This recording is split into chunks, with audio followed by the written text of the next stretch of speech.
Hi everyone. As you know, I'm Alex, the CEO of PCRI, but today I have the honor of introducing to you Silvia Cooper, the Administrative Director of PCRI.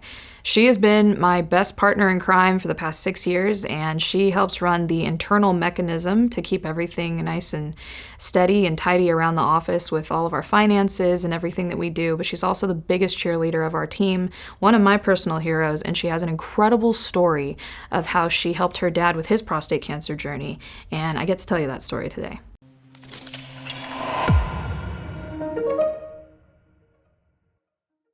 So I'm really excited to have you today. The past 6 years of my life, you've probably kept me alive with everything that happens at PCRI. You're like the internal machine that I can't live without. You have an incredible story that I've had the honor of hearing multiple times.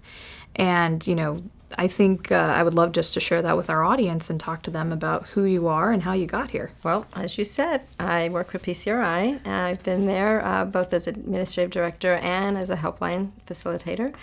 And that's actually how I started. My dad is almost 93 now, and his journey started when he was 80. And so I had to jump in and learn a lot about prostate cancer. And that I guess afforded me a wonderful education. And so when the opportunity came and I was asked to come to work, I thought this would be a wonderful way to give back. So you've been around PCRI for quite a long time now. What is it, like 9 or 10 years? I think it's 9 years. Wow. And so obviously, Dr. Scholes is the one that found you and hired you. Can you tell me a little bit about, why he picked you? What was the circumstances and how that happened? Well, it was very organic, if you will. I was assisting my dad. I was the caretaker and advocate for him, and we went to see Dr. Scholes at Prostate Oncology Specialist. And he ended up becoming Dad's doctor, and so I would go with him on every visit. And of course, I had 20,000 questions every time I'd go. And so he mentioned that he had a nonprofit, PCRI, and as our relationship moved forward, he realized that didn't work and had asked if I would be interested in doing something at PCRI. And I thought, well, now that I feel more comfortable and I'm educated, yes, I think I could. And it was a wonderful way for me to give back. So I got on board.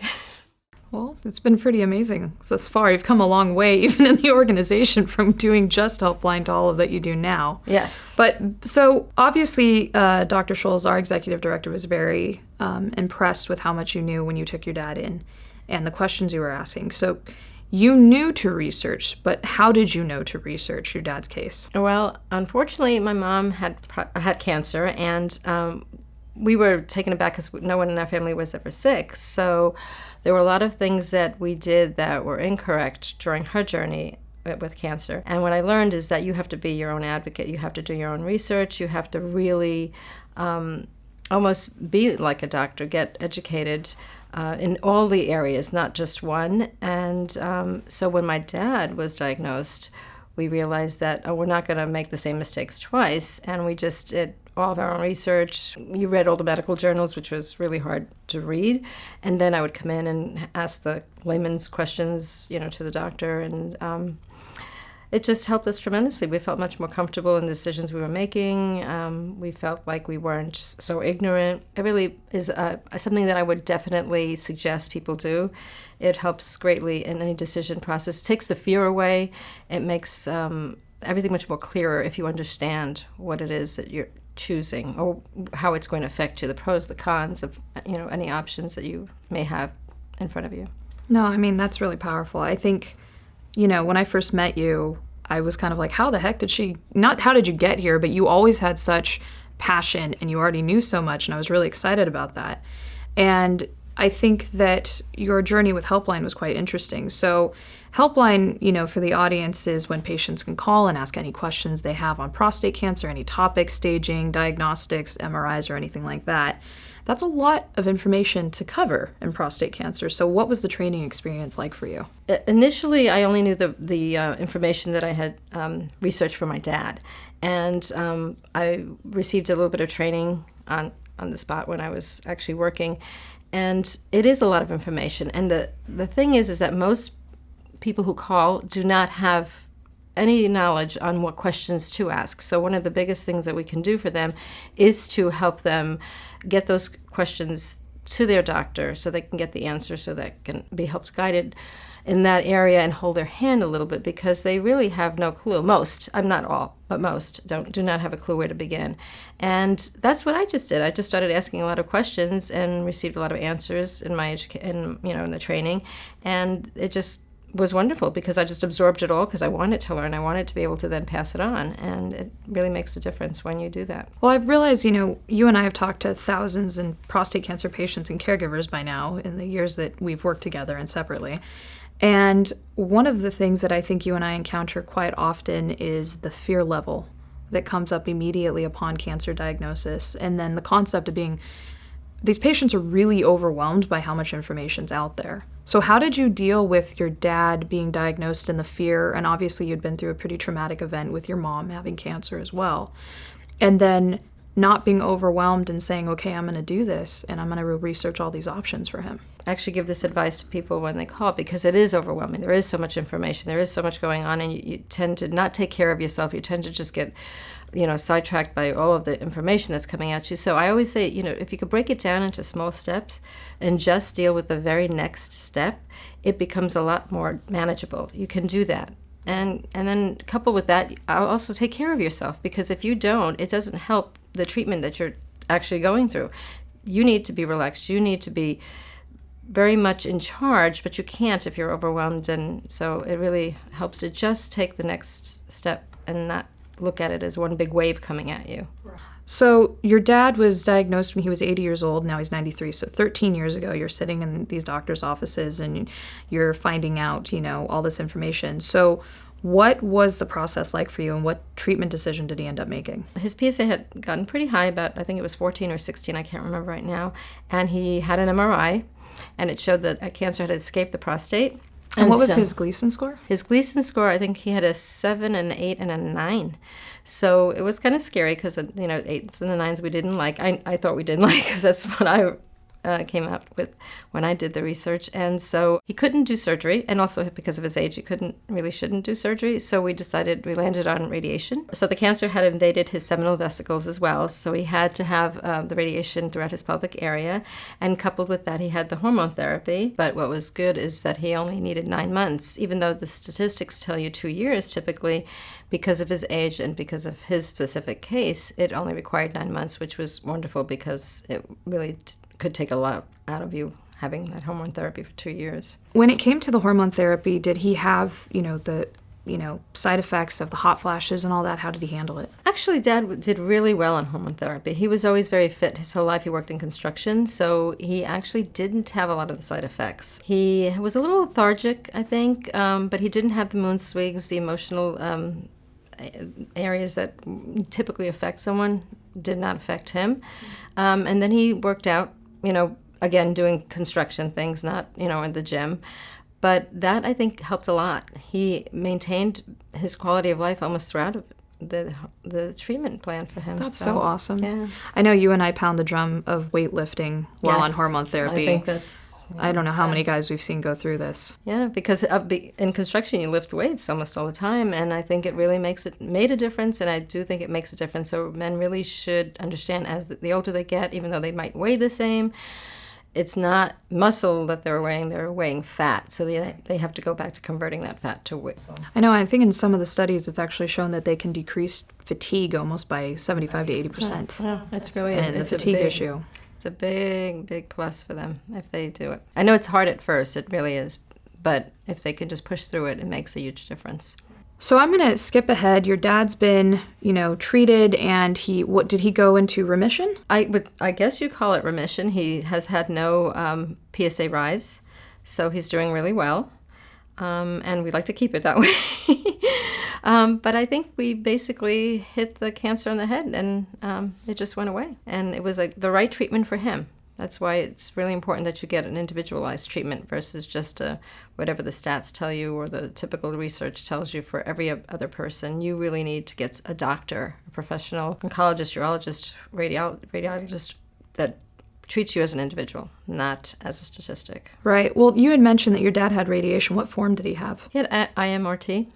Yeah, and he had it with this procedure that has Calypso, which is you put little beacons, and so that and I'm not too sure you even need that any longer, that the raised just go directly where they belong and not outside because of the rectal exposure that he might have. I'm glad it worked. I mean, you're an incredible daughter. I mean, he's been around for 93 years, but I've seen the way you've taken care of him, and it's been phenomenal. You're very sweet. Well, there are a lot of caretakers out there and advocates that do this all the time. You know, this is not unusual. Most men don't even realize that. They are not alone. This is typical, and it happens almost every day, and we get calls, and we feel them because of that. Moving on to your work in PCRI, you know, you handle all the admin and all the crazy stuff that I love you because you yell at people on the phone when we're getting overcharged for things and keep PCRI fair and square. I love when guys call me and they're like, I only want to talk to Silvia because you have this incredible way of talking with patients. But what have been your biggest frustrations with seeing how the trends are in prostate cancer and what patients are being told from the get-go? Okay, well, first I want to say that men are very leery of talking about themselves, so you really have to push that and get through that barrier so that you can actually get them to talk freely. And once they do, they're very grateful because then they can actually ask the questions they want. And I think the biggest thing is getting them not to do a random biopsy prior to an MRI and a Tesla 3 MRI, you know, so that way when you do a biopsy, it is targeted, not random, because it's just silly at this stage of the game, at how far we've come in prostate cancer to go backwards. And that's what happens lots of the times. Even though they're doctors, they're well-meaning, if they were trained in doing A, they just stick with A, and really we've gone so far away from that they really the patient needs to get the education and ask the right questions so that he won't get just whatever the treatment was, you know, a few years ago, even 10 years ago. No, I agree. That's definitely one of my biggest frustrations is I think for me, it's how many people we see go into random needle biopsies without any imaging whatsoever. Right. I'm always like, picture it, don't butcher it. Let's go. Yeah, and instead of doing like a 12 core, they'll do a 16 just to be safe. And it's like, well, why don't we just do the imaging to be safe? And right. Then we can go. Or they'll go on a clinical trial or you go into some sort of situation in an academic center where they'll do a targeted biopsy, and then they end up doing a saturated biopsy because they're part of the trial on top of it. And you're like, we completely missed the point of this whole thing. Yes, exactly. So, to do less invasive, not more. Right. And I think the second thing is how many guys we see just go straight to surgery without knowing any of their options. And obviously this is why PCRI was created and why you and I do what we do. But no, I share your frustrations in that for sure. No, I think Helpline does a wonderful service. And if we can get to more people, it would be great, because I know I even have a friend now who reached out to me. And although I tried to counsel him, his doctor basically pushed a random biopsy, and I don't understand why they do that, even after you give them all the information. And because patients are comfortable with their doctor and they have a relationship with their doctor, they like to listen to their doctor. They don't want to go outside to another specialist to get that second opinion. And that's really what they need to do. So you on the Helpline needs to make them feel comfortable enough to go out of that little cozy niche that they've gotten into. No, that relationship and that trust factor is huge. Yeah, it sure is. And, you know, we always talk about finding the right doctor, and it's really building those trustworthy relationships with the right doctor who's going to give you all of your options versus the guy you may have seen for the past 20 years. Well, and what he specializes in. Obviously, that's what he knows. He might be, you know, not trying to do any harm, but if that's what he knows and he's pushing that, but, you know, you should be doing B versus A, right. It'd be nice for you to get an opinion about B. You know, you and I have worked very closely together, and you're an incredible person, but one of the things I've noticed about you is you're so patient with the people that you're talking to. And you're willing to give every piece of information you have, and that definitely helped form the PCRI culture and who we are. So what advice would you give to children taking care of their parents or their father in a prostate cancer situation? Because I think there's a lot of kids out there, and maybe the spouse or a partner isn't around to take care of them, and it's really landing on the children to help care for their parents. And that's more often than a lot of people realize. I think the first thing I would say to the caregiver is take some time for yourself, because these research and decisions that you have to make can be overwhelming. So take some time and do some nice things for yourself. Take a bath, read 10 minutes out of a day, have a quick exercise program. Get into that place where you're feeling good and positive so you can take the next challenge on with an open mind and a more relaxed, not such a dreadful, atmosphere that you're just going to make decisions that you're going to regret later on. So if they could do that, I think that they would be better able and capable of handling whatever comes their way. It just makes for a better place to be in. One of the things I wanted to talk to you about is you've had incredible experiences talking to patients where they've felt so comfortable and you're just really great at communicating. You ask the right questions. So what would be your advice to a caregiver or a child and how they communicate, to a patient who maybe isn't really doing all the research and they want to help, and do it in a way where they can present information but maybe not do it in a belittling way or in a emasculating way? I think some caregivers really feel like they're pushing and they're being nosy, when in reality they just really care. Circling back to the researching and education, once you have all this information, then you can present it in a light which the layperson can understand it, and it would make sense for them to do what you want them to do, or to go where you are suggesting they go. And that's what we sort of do in Helpline. So you take, you just break it down to just these really ABC steps, and, wouldn't you want to know where the cancer is, or rather than treat the whole gland? Wouldn't you like to just treat like a piece of it if you could? Wouldn't you, questions like that to the actual patient, so that they have to respond and they have to think about it, and that will make them see, oh, I didn't think about that. Because all they want is to cut it out, right? The cancer, cut it out.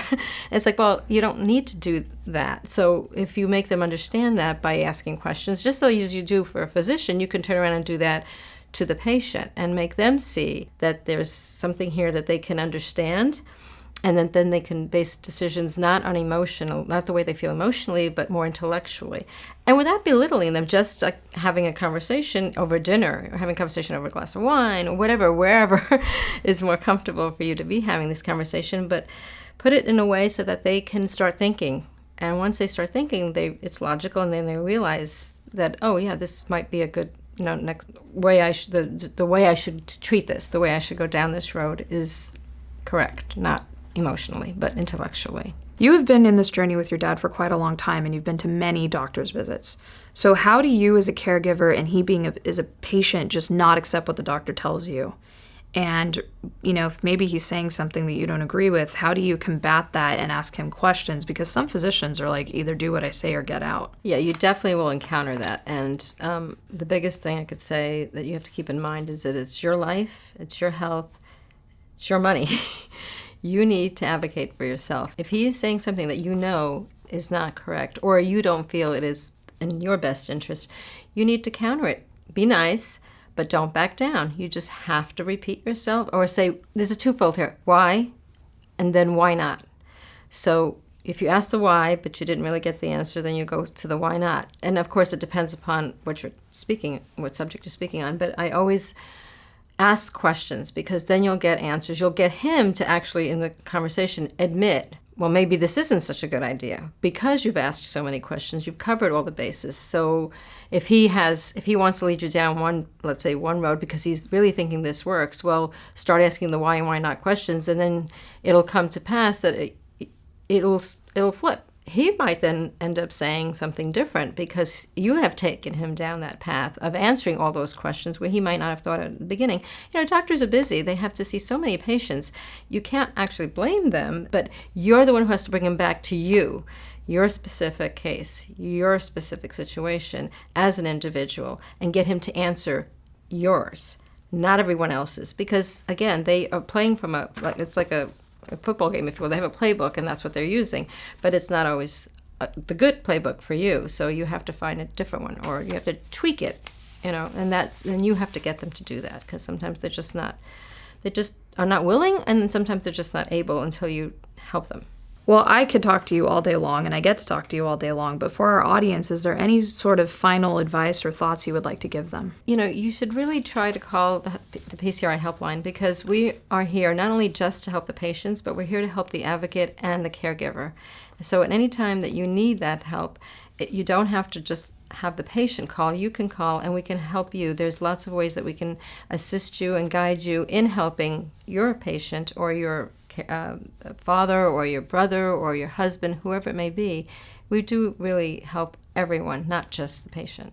No, I completely agree. The Helpline's an incredible resource, and I'm so grateful you're on the Helpline, and Jonathan and the couple of people that are joining the team, and it's been awesome. Thank you so much for sharing your story with us. Well, thank you for letting me partake in giving back. Hey everyone, it's Alex and Hunter from the PCRI. He's our official mascot. Go ahead and check out his Instagram, Sir Hunter the Dow, for prostate cancer tips and men's health. And don't forget to subscribe to our YouTube channel. We come out with new prostate cancer videos every week. And hey, check out our website. We have all sorts of new information coming out on prostate cancer.